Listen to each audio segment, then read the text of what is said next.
السلام علیکم ورحمۃ اللہ وبرکاتہ. کیسے ہو آپ سب لوگ؟ ٹھیک ہو؟ چلو ماشاء اللہ. انگریزی کا ایک لفظ ہے دی ریزوریکشن، جس کا مطلب ہے کہ مردوں کا دوبارہ زندہ ہو جانا.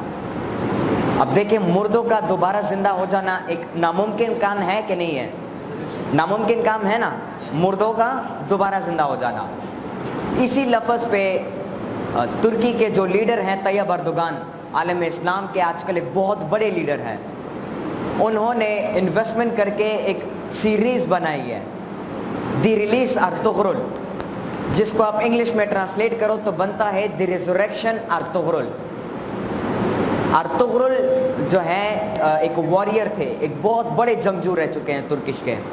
اور ارطغرل جو ہیں وہ شخصیت ہیں کہ جنہوں نے خلافت عثمانیہ کی بنیاد رکھی. خلافت عثمانیہ کا نام سنا ہے؟ سلطنت عثمانیہ. ارطغرل نے سلطنت عثمانیہ کی بنیاد رکھی تھی. عثمان جو تھا وہ ارطغرل کا بیٹا تھا. اس سیریز میں وہ مسلمانوں کی تاریخ کو بڑے خوبصورت انداز میں بیان کرتے ہیں. اس سیریز میں جو لیڈر ہے ترکی کا طیب اردوغان، کوشش یہ کرتے ہیں کہ اپنے قوم کے لوگوں کی صحیح طریقے سے تربیت کر سکے، اور جو آج کل کے دور کے مسلمان ہیں ان کو آگاہ کر سکے کہ ہماری تاریخ میں جو کردار تھے، جو کیریکٹرسٹکس تھے، وہ کیسے تھے، جو کریکٹرز تھے ہماری کردار ہماری تاریخ میں، اور ہماری تاریخ کیسی ہے. اس کے حوالے سے وہ ڈرامہ بنایا. وہ ڈرامہ، وہ سیریز سلطنت عثمانیہ پر بنایا گیا ہے کہ اس کی بنیاد کیسے رکھی گئی. اس میں دراصل سٹوری یہ ہوتی ہے کہ ایک کائی قبیلہ ہوتا ہے. کون سا قبیلہ؟ کائی. وہ قبیلہ جو ہے بہت زیادہ غریب قبیلہ ہوتا ہے. مطلب ان کے پاس کھانے کو بھی اتنا کچھ نہیں ہوتا، ان کے پاس اپنی ڈیفنس کرنے کو ہتھیار بھی اتنے نہیں ہوتے. وہ لوگ، ان کے پاس رہنے کو اپنی زمین بھی نہیں ہوتی، بلکہ وہ کبھی کبھار جب گرمی کا موسم آتا تھا تو وہ اپنے ٹینٹ اٹھا کر ہجرت کرتے تھے ایک ٹھنڈے علاقے میں، اور جب سردی کا موسم آتا تھا تو اس ٹھنڈے علاقے سے وہ واپس اپنے ٹینٹ اٹھا کے ہجرت کرتے تھے گرم علاقے میں. اپنی زمین تک ان کے پاس نہیں تھی. پھر اس چھوٹے سے غریب سے قبیلے کے اندر ایک نوجوان پیدا ہوتا ہے ارطغرل کے نام سے، اور پھر وہ پورا قبیلہ اس ایک نوجوان کی تربیت کرتا ہے. اور وہ ایک نوجوان پھر آگے جا کر اپنی محنت سے اور اپنی پاور آف فیتھ سے پوری خلافت عثمانیہ کی بنیاد رکھتا ہے. مسلمانوں کی ایک بہت بڑی سلطنت رہ چکی ہے، اس کی بنیاد وہ رکھتا ہے. اس ڈرامے میں جو مین کردار ہوتے ہیں وہ 4 ہوتے ہیں، اور یہ 4 بہت بڑے جنگجو ہوتے ہیں اور آپس میں دوست ہوتے ہیں. ایک کا نام ہے ارطغرل، جو کہ ان کا لیڈر ہوتا ہے. دوسرا ہوتا ہے ترگت، جو کہ ارطغرل کا رائٹ ہینڈ ہوتا ہے اور بہت اچھا واریر ہوتا ہے. تیسرا ہوتا ہے بامسے، وہ بھی ایک بہت اچھا واریر ہوتا ہے. اور چوتھا ہے دوگان. یہ 4 آپس میں دوست ہوتے ہیں، اور یہ ان کا لیڈر ارطغرل ہوتا ہے. اور ان چاروں کا ایک ہی مقصد ہوتا ہے. یہ 4 کے 4 لوگ ایک بات پہ متفق ہوتے ہیں، اور وہ بات کیا ہے کہ ہم صرف اللہ تعالیٰ کی عبادت کرتے ہیں، اور اللہ تعالیٰ کے علاوہ ہم کسی اور کی عبادت نہیں کرتے ہیں. We only surrender to almighty Allah. اس بات پر وہ چاروں کے چاروں متفقہ ہوتے ہیں، اور اسی ایک بات کے بنیاد وہ بندہ اٹھ کھڑا ہوتا ہے اور مسلمانوں کی ایک بہت بڑی خلافت کی بنیاد رکھتا ہے. میں آپ کے ساتھ ایک سٹوری شیئر کرنا چاہوں گا. بیسکلی میں آپ کو سمجھانا چاہتا ہوں اس سین کیا ہے اس ڈرامے کا. اس میں یہ دکھایا جاتا ہے کہ کیسے ایک مسلمان نوجوان جو کہ انصاف کی بات کرتا ہے، ظلم کے خلاف لڑنے کی بات کرتا ہے، جو کہ اسلام کے جھنڈے کو، اسلام کے انصاف کے جھنڈے کو پوری دنیا میں پھیلانے کی بات کرتا ہے. اس ڈرامے میں یہ دکھایا جاتا ہے کہ آپ نے پاور آف فیتھ کو کیسے بلڈ کرنا ہے، ایمان کی طاقت کیا چیز ہے. یہ چیزیں آپ کو اس ڈرامے کے اندر جب آپ اس کو دیکھو گے تو آپ کو خود بخود سمجھ آ جائے گا. اس ڈرامے میں اس شخصیت کی بہادری دکھائی جاتی ہے. جب منگول اسے گھیر لیتے ہیں اور منگول اسے جو ہے شکست دینے کی کوشش کرتے ہیں، وہ اکیلا ہوتا ہے، لیکن وہ اکیلا بہت سارے منگولیوں کے خلاف لڑ کر وہاں سے چھوٹ کر واپس آ جاتا ہے. وہ ایک شخصیت، وہ ایک چھوٹا سا قبیلہ کہ میں نے بات کی نا کئی، بہت غریب ہوتا ہے، وہ ایک قبیلہ بیک وقت کروسیڈرز کے ساتھ، ٹیمپلرز کے ساتھ، منگول کے ساتھ، ایوبیدس کے ساتھ، یہ چار اس وقت کے بہت بڑے بڑے امپائرز تھے، وہ ایک چھوٹا سا قبیلہ بیک وقت ان چار بڑے بڑے سلطنتوں سے ٹکرا رہا ہوتا ہے، اور وہ چار دوستوں کی جو میں نے بات کی، وہ چار دوست ان سب کے خلاف لڑ رہے ہوتے ہیں۔ اس ڈرامے میں جو کردار ہوتا ہے تو وہ ہمیشہ ایک ہی بات کرتا ہے، ایمان کی طاقت۔ اس کے اندر ایک اور کردار بھی ہوتا ہے ابن العربی کے نام سے، جو کہ اندلوسیہ سے تعلق رکھتا ہے، وہ اللہ کا ایک بہت بڑا ولی ہوتا تھا۔ وہ ہمیشہ ارطغرل کو گائیڈ لائن دیتا تھا، جب بھی ارطغرل جس نے خلافت عثمانیہ کی بنیاد رکھی، وہ جب بھی مشکل وقت میں پھنس جاتا تھا تو وہ ابن العربی اللہ تعالیٰ کا ولی اس کی مدد کرتا تھا اور اس کو سمجھانے کی کوشش کرتا تھا۔ اس ڈرامے میں جو سب سے زبردست بات اور سب سے پیاری بات جو مجھے نظر آئی وہ یہ ہے کہ وہ ارطغرل حضور صلی اللہ علیہ وآلہ وسلم کی سنتوں کو فالو کرتا ہے اور اسے پریکٹیکل لائف میں امپلیمنٹ کرنے کی کوشش کرتا ہے۔ یہ ایک بہت بڑا فائدہ ہے اس ڈرامے کا، اور ایک بہت بڑا سبق ملتا ہے اس ڈرامے سے ہمیں۔ تو وہ ابن العربی ایک دفعہ ارطغرل جو ہے وہ پھنس جاتا ہے، اور کیونکہ وہ بہت زیادہ، جس طرح میں نے آپ کو بتایا نا، بڑی بڑی طاقتوں سے لڑ رہا ہوتا ہے، تو ان طاقتوں کے علاوہ بھی جو اس کا قبیلہ ہے، اس قبیلے کے اندر بھی غداروں سے لڑ رہا ہوتا ہے۔ ایک وقت میں ایسا ہوتا ہے کہ ارطغرل کا جو باپ ہے، جو والد ہے سلیمان شاہ، اس کا ایک دوست ہوتا ہے جس کو وہ اپنا بھائی مانتا ہے، کردوغلو نام ہوتا ہے اس بندے کا۔ وہ بندہ ہوتا ہے غدار، لیکن وہ لگتا چاچا ہے ارطغرل کا، ارطغرل اسے اپنا چاچا مانتا ہے، لیکن وہ بندہ تھا غدار۔ وہ اندر ہی اندر رہ کر اپنے آپ کو اچھا ساتھ دکھاتا تھا، چہرہ، وہ کہتے ہیں نا چہرہ روشن اندرود چنگیز سے تاریک تر، تو اس کی مثال ایسے تھی۔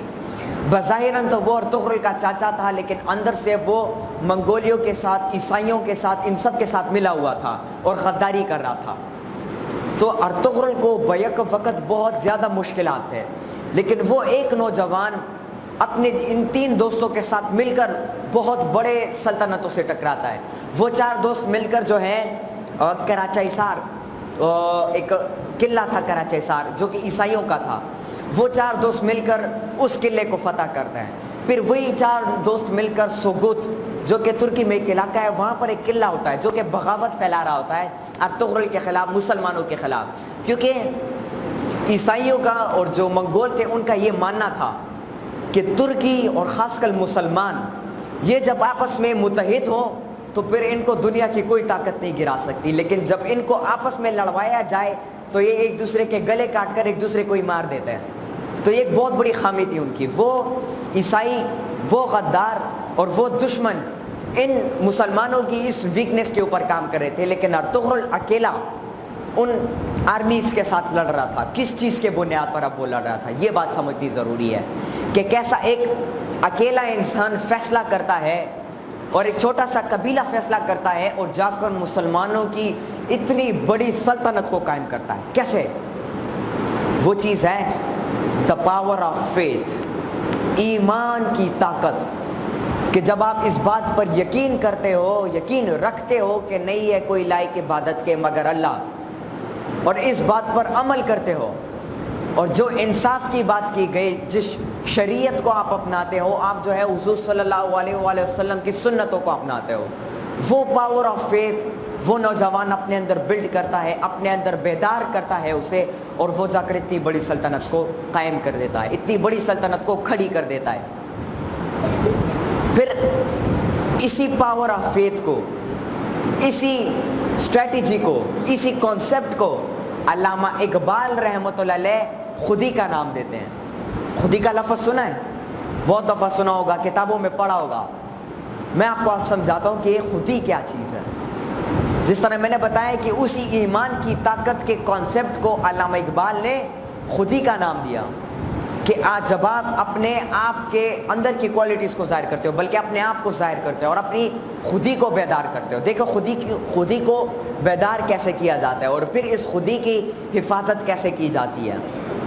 فار ایگزامپل، آپ دودھ والے ہو، آپ کو پتہ ہے کہ میں جب دودھ میں پانی ڈالوں گا تو پانی ڈالنے سے دودھ زیادہ ہو جائے گا اور میں زیادہ کمانے لگ جاؤں گا، لیکن آپ یہ سوچتے ہو کہ نہیں، کوئی نہیں دیکھ رہا لیکن اللہ تعالیٰ تو دیکھ رہے ہیں۔ یہاں پر آپ کی خودی کی حفاظت کی ہوتی ہے۔ جب آپ کے سامنے اربوں کربوں ڈالر رکھ دیے جائیں آپ کے قدموں پر اور آپ کو کہا جائے کہ آپ پاکستان کی بات چھوڑ دو، آپ اسلام کی بات چھوڑ دو، لیکن آپ اسے ریجیکٹ کرتے ہو، تو یہاں پر آپ کی خودی کی حفاظت ہوتی ہے۔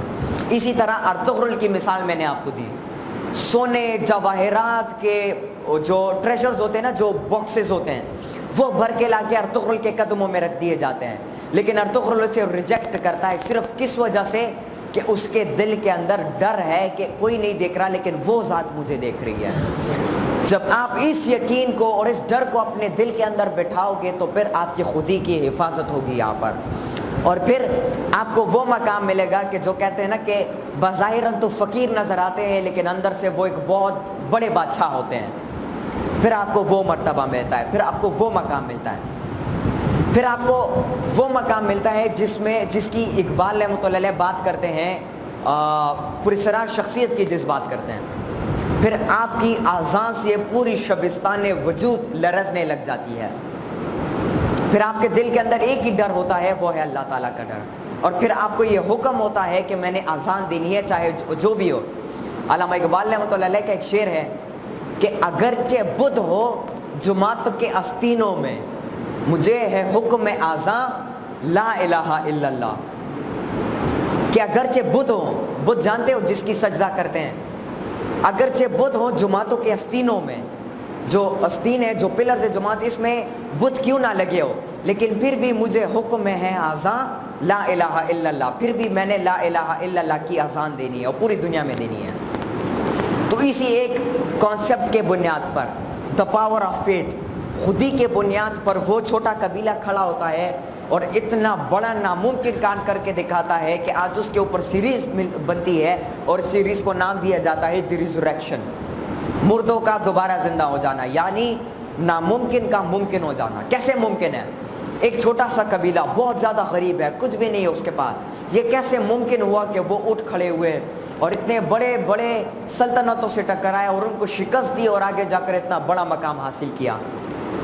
اچھا، میں آپ لوگوں کو بتا رہا تھا کہ میں آپ لوگوں کو واقعہ بتاتا ہوں اس سیریز کے حوالے سے۔ اس میں ایک دفعہ ایسا ہوتا ہے، جو سیزن 5 آیا ہے ابھی، اس کا لاسٹ سیزن، اس میں یہ ہوتا ہے کہ ارطغرل وہ شخصیت جو ہے وہ لڑ رہا ہوتا ہے منگولیوں کے خلاف۔ منگول جو ہے اس میں پوری دنیا میں قابض ہو چکے ہوتے ہیں اور وہ ترکی پر بھی حملہ کرنے کے لیے آتے ہیں، تو منگول سے وہ لڑ رہا ہوتا ہے۔ منگولیوں کے علاوہ عیسائی جو ہیں اس کے خلاف بغاوت پھیلا رہے ہوتے ہیں، اور ترکی جو قبیلے ہیں ان کو لالچ دے کر، ان کو خرید کر ایک دوسرے کے خلاف لڑوا رہے ہوتے ہیں، لیکن وہ اکیلا بندہ، وہ ارطغرل، وہ ان سب کو دوبارہ اکٹھا کرتا ہے اور ان سب کو دوبارہ متحد کرتا ہے، اور جو جتنے بھی مسائل ہوتے ہیں ان سب کو حل کرتا ہے۔ اس میں ایسا ہوتا ہے کہ جو بازار ہوتا ہے ارطغرل کا، اس کے اندر عیسائیوں کا ایک جاسوس ہوتا ہے دراگوس کے نام سے، وہ کمانڈر ہوتا ہے عیسائیوں کا، ترکی زبان میں اسے کومنتان کہتے ہیں۔ تو وہ دراگوس جو ہے وہ ارطغرل کے بازار کے اندر ہی ہوتا ہے، اور وہ چھپ چھپ کے غداری کر رہا ہوتا ہے اور چھپ چھپ کے جاسوسی کر رہا ہوتا ہے کہ ارطغرل کیا کر رہا ہے، یہ اس وقت کس جگہ جا رہا ہے۔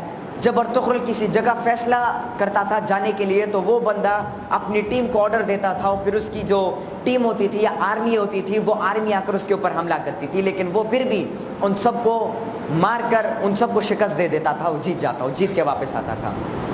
اس ایک شخص نے اپنی زندگی میں بہت زیادہ فتوحات کی ہیں، بہت زیادہ فتوحات کی ہیں، کئی زیادہ قلعے فتح کیے، کئی زیادہ شہروں کو اس نے فتح کیا، اور اسلام کو اس نے دوبارہ زندہ کیا۔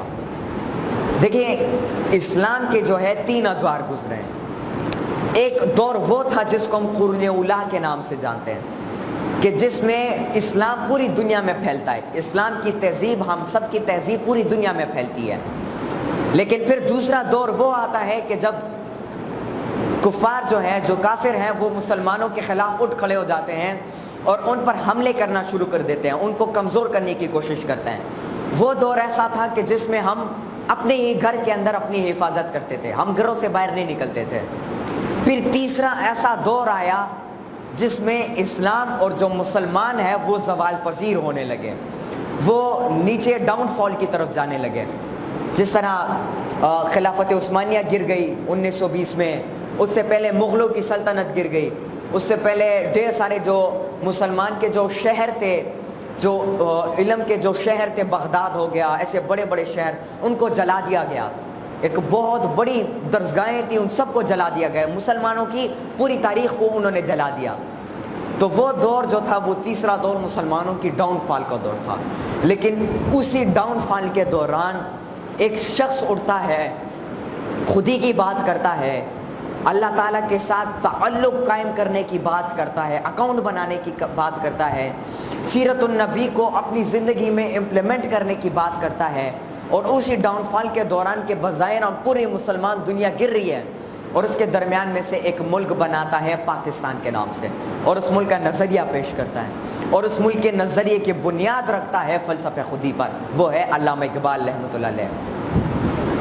تو آج کے دور میں اگر ہم لوگوں نے کامیاب ہونا ہے تو ہم نے اپنی تاریخ کو سمجھنا ہوگا، اور اپنی تاریخ کو سمجھنے کے لیے، سورۃ النبی کو امپلیمنٹ کرنے کے لیے، قرآن مجید کو سمجھنے کے لیے ہمیں علامہ اقبال رحمۃ اللہ علیہ کو پڑھنا ہوگا۔ کیونکہ یہ زیادہ تر سوال مجھ سے بھی ہوتا ہے کہ آپ علامہ اقبال رحمۃ اللہ علیہ کی بات کرتے ہو، آپ رحمان بابا، خوشحال خان بابا کی بات کیوں نہیں کرتے، یا ان کے علاوہ اور بڑے بڑے شاعر ہیں ان کی بات آپ کیوں نہیں کرتے ہیں؟ تو میں انہیں یہ جواب دیتا ہوں کہ علامہ اقبال رحمۃ اللہ علیہ کا کلام جو ہے وہ خود فرماتے ہیں، علامہ اقبال رحمۃ اللہ علیہ خود فرماتے ہیں کہ میرا کلام جب آپ پڑھو گے، جب اسے سمجھو گے تو آپ کو پتہ چل جائے گا کہ یہ قرآن و سنت کا مجموعہ ہے۔ تو ہمیں آج کل کے دور میں اگر ہمیں عروج چاہنا ہے، ہمیں عروج پانا ہے، تو ہمیں علامہ اقبال رحمۃ اللہ علیہ کے کلام کو پڑھنا ہوگا۔ جب ہم ان کے کلام کو پڑھیں گے تو ہمیں اپنی تاریخ کی سمجھ آئے گی کہ ہماری تاریخ میں جو بڑے کردار تھے انہوں نے کیا کردار کی ادا کیا۔ جب آپ اس کو پڑھو گے تو آپ کو سمجھ آئے گا ٹیپو سلطان کون تھا، جب آپ اس کو پڑھو گے آپ کو سب سمجھ آئے گا سلطان صلاح الدین ایوبی کون تھا، جب آپ اس کو پڑھو گے آپ کو سمجھ آئے گا کہ جتنے بھی بڑے بڑے واریئرس ہیں یا جتنے بھی بڑے بڑے کردار ہماری تاریخ میں گزرے وہ کون تھے، کیونکہ وہ قرآن و سنت سے کبھی باہر نہیں گئے۔ تو بچوں، اتنی ساری باتیں کرنے کا مقصد یہی تھا کہ میں آپ کو آگاہ کر سکوں ایمان کی طاقت کے بارے میں، کہ ایمان کی طاقت کیا ہوتی ہے اور اس کو کیسے بلڈ کرنا ہوتا ہے۔ ہم سب نے، میں نے اور آپ نے، اگر آپ نے انجینئر بننا ہے، اگر آپ نے ڈاکٹر بننا ہے، لیکن ڈاکٹر بن کے آپ نے کچھ بڑا کرنا ہے، کچھ نیا کام کرنا ہے، سائنٹسٹ بننا ہے، انجینئر بن کے کوئی نئی چیز ایجاد کرنی ہے، اپنے ملک کی خدمت کرنی ہے، اسلام کی خدمت کرنی ہے، تو پاور آف فیتھ جس کو ہم خود ہی کہتے ہیں وہ بلڈ کرنا لازمی ہے۔ اس کو آپ بلڈ کرو گے تو آپ کبھی بکو گے نہیں، اس کو آپ بلڈ کرو گے تو آپ کے دل کے اندر اس ذات کا ڈر پیدا ہوگا، اس کو آپ بلڈ کرو گے تو آپ اس ذات کے ساتھ ڈائریکٹ رابطے میں جو ہے ہو جاؤ گے، اس ذات کے ساتھ ایک کنیکشن آپ کی بن جائے گی، جس کو ہم اسپرچول وجود کہتے ہیں۔ آپ ایک پراسرار وجود بن جاؤ گے، پھر آپ کی قیمت ہوگی معاشرے میں، پھر لوگ آپ کو عزت دیں گے اور آپ کو فالو کرنے کی کوشش کریں گے۔ آخر میں آپ سب لوگوں کو یہ کہنا چاہتا ہوں کہ ابھی سے آپ سب لوگوں نے پلاننگ کرنی ہوگی اپنے مستقبل کے حوالے سے۔ کوشش کرو کہ اپنی اردو کو، اپنی عربی کو، اپنی انگریزی زبان کو، ان سب کو سیکھو اور ان سب کو اور بھی بہتر کرنے کی کوشش کرو۔ اگر کوئی زبان آپ لوگ سیکھنا چاہتے ہو، اس کو بہتر کرنا چاہتے ہو، اپنی ریڈنگ، اپنی اسپیکنگ میں فلوئنسی لانا چاہتے ہو، تو اس کے لیے میں ایک آخری بات کرنے جا رہا ہوں، اس کے بعد میں اجازت چاہوں گا کہ آپ سب لوگوں نے اخبار آتا ہے نا، اخبار، تو اس اخبار کو پڑھنا شروع کرو، چاہے وہ انگریزی کا ہو کہ اردو کا ہو۔ پھر اس اخبار میں تیسرے یا چوتھے صفحے پہ آرٹیکلز لکھے ہوتے ہیں، ان آرٹیکلز کو پڑھنا شروع کرو، اور ان آرٹیکلز کو پڑھنے کے بعد جو مشکل الفاظ ہیں آپ کے لیے، ان کو ہائی لائٹر نہیں ہوتا، ہائی لائٹر، اسے ہائی لائٹ کر دیا کرو، یا پینسل سے اپنے لیے ہائی لائٹ کر دیا کرو، اور پھر ایک کاغذ پر، ایک صفحے پر لکھو پہلے ورڈز، پھر اس کے بعد لکھو میننگز، پھر اس کے بعد لکھو سینونم، پھر اس کے بعد لکھو اینٹونم، اور پھر اس کے بعد جو ہے آخر میں لکھو یوز ان اے سینٹینس۔ یہ انشاءاللہ کسی دن میں آپ کو ڈیپتھ میں ایکسپلین کروں گا۔ یہ لکھ کر جو مشکل الفاظ ہیں اس کو انٹرنیٹ میں سرچ کرو، کمپیوٹر لیب تو ہے نا آپ کے پاس، آپ لوگ جاتے ہو وہاں پہ سرچ کرتے ہو، تو اپنے لیے ان مشکل الفاظ کو لکھا کرو، اور ان کو کمپیوٹر کے ذریعے سے، انٹرنیٹ کے ذریعے سے اس کی میننگز